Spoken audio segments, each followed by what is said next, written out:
Section 1. You will hear a telephone conversation between a customer and a shop assistant. First, you have some time to look at questions 1 to 3.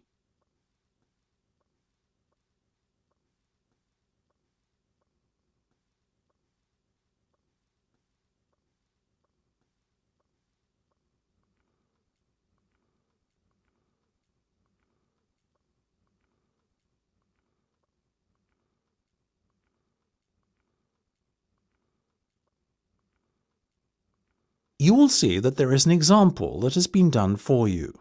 On this occasion only, the conversation relating to this will be played first. Good morning, Jenny's Suit Rental. Jenny speaking. How may I be of service? Hi there. My name is Max Jones. That's Jones, and I'm looking to rent a suit out for a special occasion.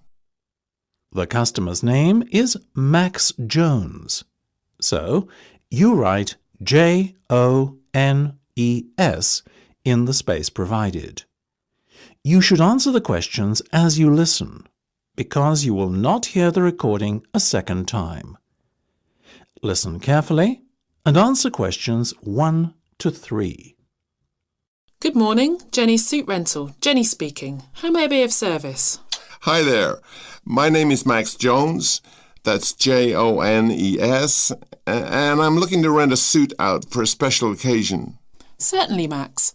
We charge a set fee for our services. You can either choose from our designer range and pay £50 to rent your suit out, or choose from our standard range at a cost of £25. So, what will it be? Oh, the first option, please, Jenny. £25, did you say? Unfortunately not. The designer range is twice that price.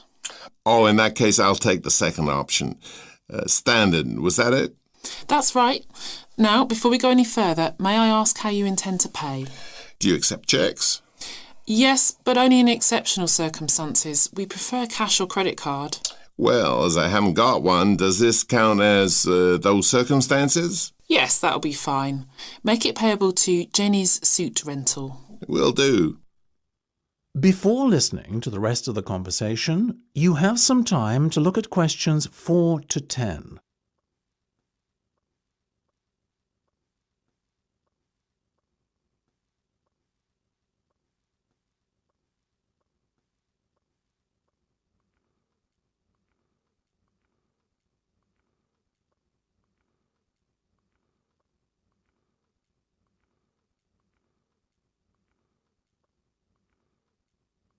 Now listen and answer questions 4 to 10.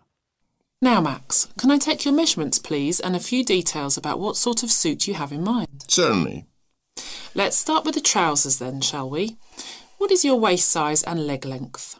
I used to be 32 waist, you know, but these days it's more like 36. Too many cream pies. I've been there. And about the leg, 34? I wish.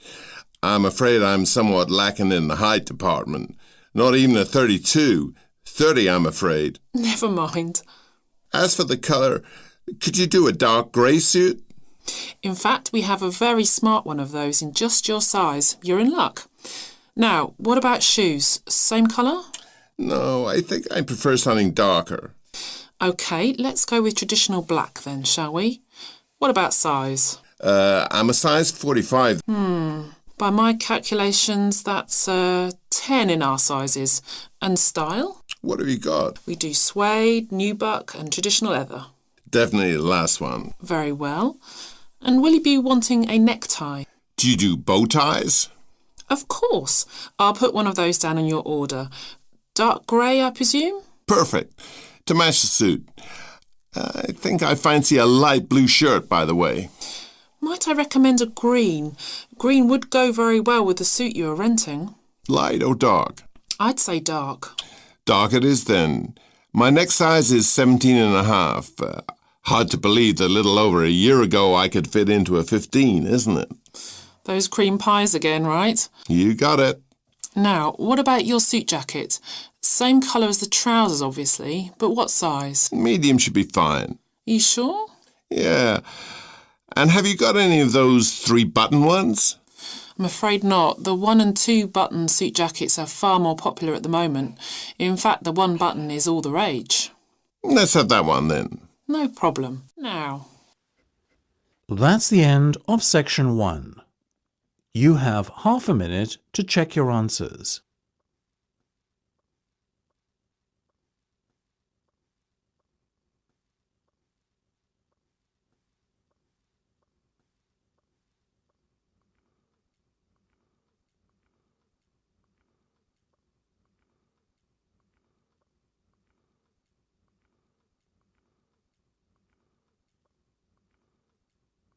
Now turn to section 2. Section 2. You will hear a tour guide talking to her tour group. First, you will have time to look at questions 11 to 18.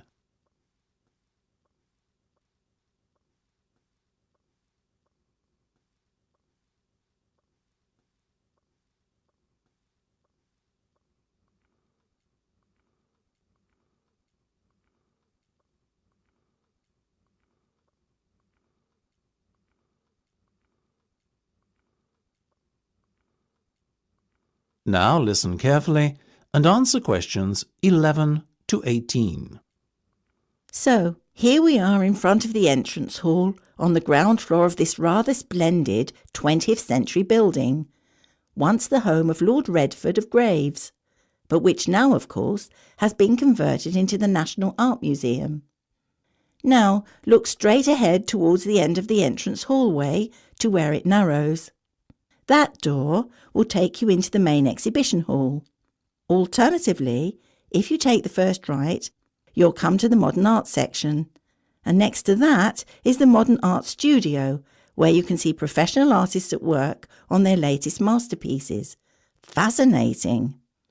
Taking a left off the entrance hallway, on the other hand, will lead you to the Classical Art section. If you look at the map on the entrance wall here, you will notice that there are 2 corridors running towards the back of the ground floor, one on the left and one on the right. They both lead onto the rear corridor, which is home to a further 4 exhibition rooms.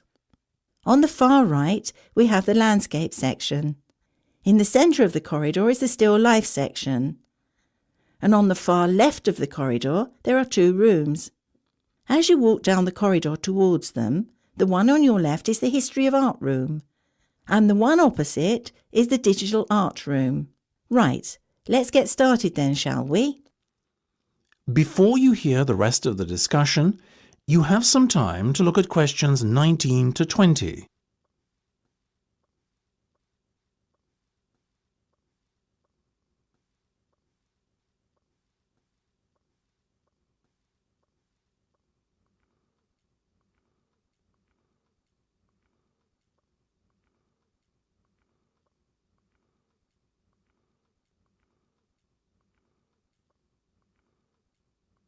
Now listen and answer questions 19 to 20.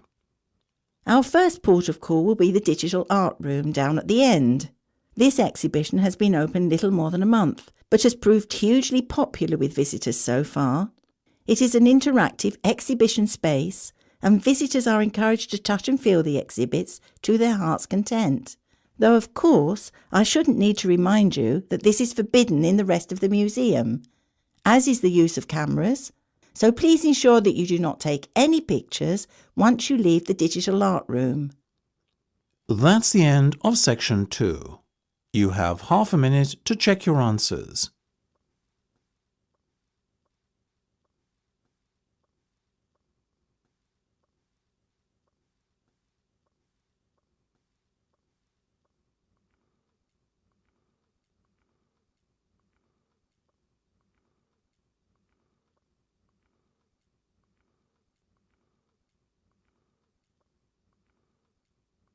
Now turn to section 3. Section 3. You will hear a discussion between 2 students and their teacher on a planned charity event. First, you have some time to look at questions 21 to 25.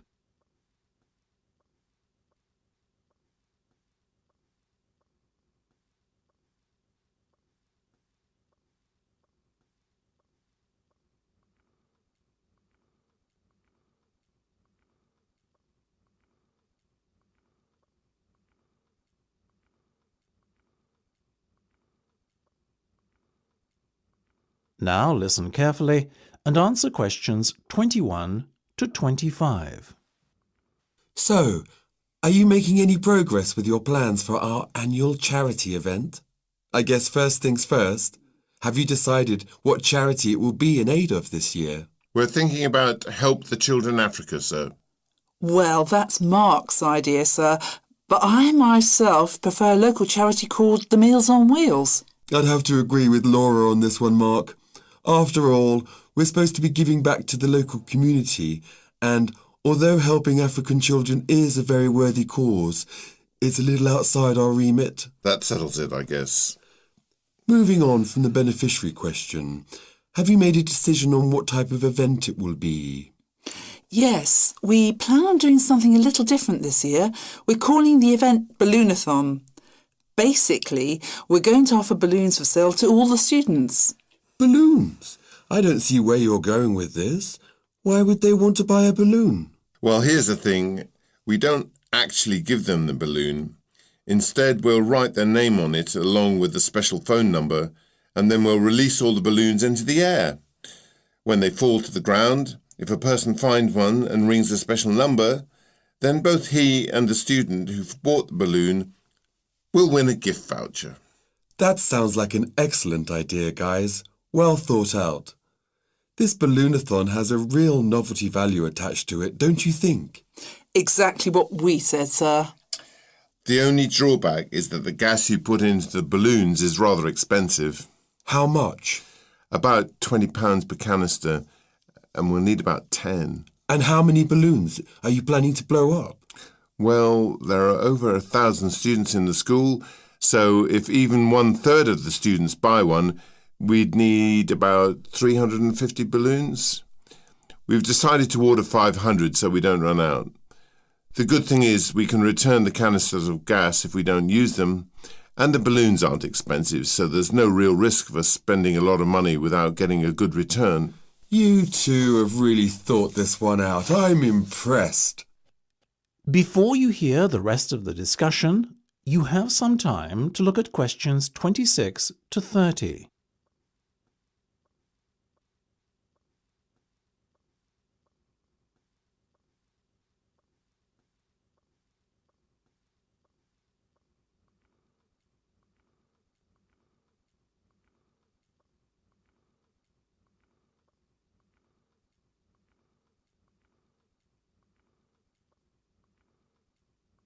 Now listen and answer questions 26 to 30. Thank you, sir. So, how much money do you think we can raise? Well, each balloon costs about 1p, and when it's filled with gas, it's going to cost us about 50 pence. We reckon that if we sell our balloons at a price of £1.50 and we sell all 500 of them, we'll end up making a profit of £1 per balloon. So that's £500 in total. That's fantastic. And it gets better, sir. We've secured a sponsor for our event who's going to give us £1,000. How did you find a sponsor?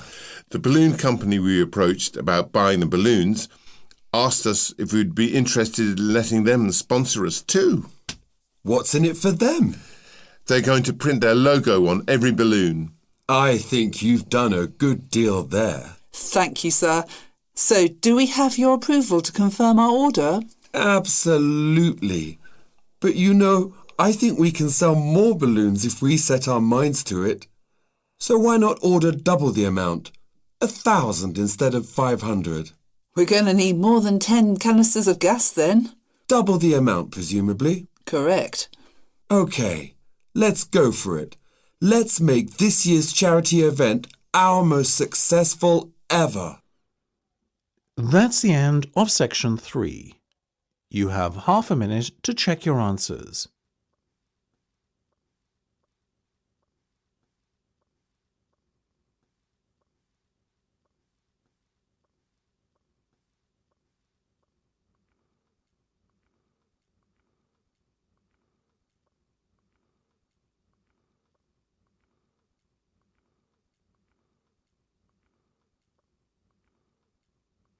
Now turn to section 4.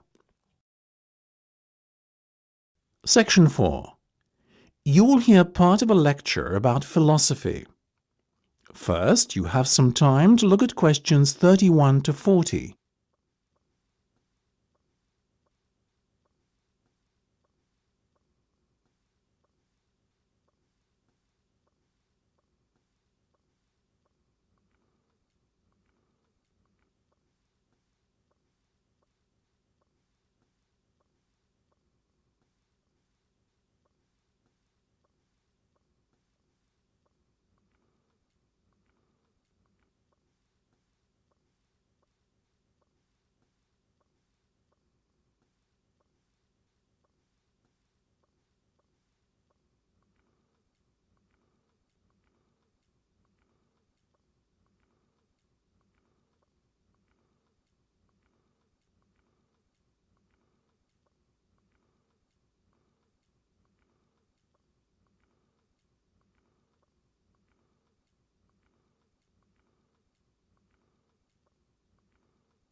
Now listen carefully and answer questions 31 to 40. Most of you, I hope, will be familiar with the name Socrates. The ancient Greek philosopher is perhaps one of the most admired people in history. Socrates led a very noble life. He was, I suppose you could say, an optimist who believed in the good of mankind. According to Socrates, human nature leads people to act correctly and in agreement with knowledge.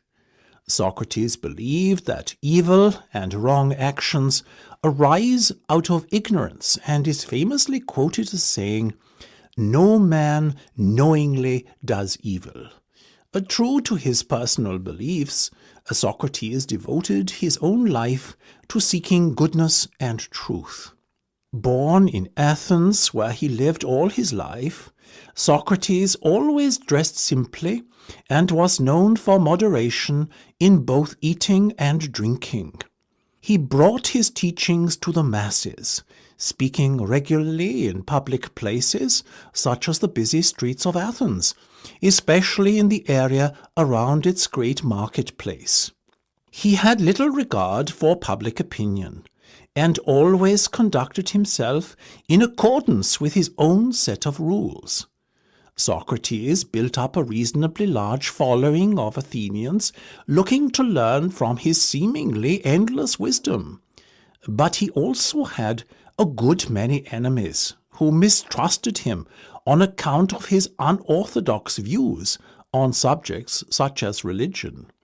Socrates' enemies were what you would call the wrong type of enemy, being powerful and influential Athenians. Their efforts to have him ruined saw him brought to trial on charges of corrupting the young and disrespecting religious traditions. In the trial, Socrates defended himself, claiming that he had done nothing more sinister than enlighten people with a clearer knowledge of the truth, which is essential for the correct conduct of life. He made some remarks aimed at the ruling establishment, suggesting that those who are elected are not necessarily fit to govern effectively. Socrates himself had long ago become disenchanted with the materialistic ways of the upper class. Unfortunately, his views were seen as an attack on democracy and the electoral process, so the jury found Socrates guilty as charged and sentenced him to death. It is thought that many members of the jury resented his unbending pride, and that this may explain the harshness of the punishment handed down to him. Despite being given several opportunities to escape prison, Socrates resisted and carried out his sentence calmly by drinking a cup of hemlock poison. During his life, Socrates introduced the idea that there are a set of universal standards by which people should be judged. His method, known as the Socratic method, involved discussion between two or more people around some key term. In theory, those party to the discussion should all define the term in the same manner. However, his studies found that this was seldom the case. Socrates encouraged his followers to engage in such discussions with the goal of trying to proceed from less adequate definitions to more accurate definitions over time, the ultimate goal being a true and universal definition that could not be contradicted by anyone. This method tended to expose the ignorance of the Athenians of his day. It showed that many things that they assumed true were in fact false. Socrates also used irony to expose people's ignorance of key concepts. That is, he claimed to differ from others in recognizing that he himself was ignorant. His insistence on ignorance reminded other people of their own ignorance, but won him few friends in high places. That is the end of section 4. You now have half a minute to check your answers.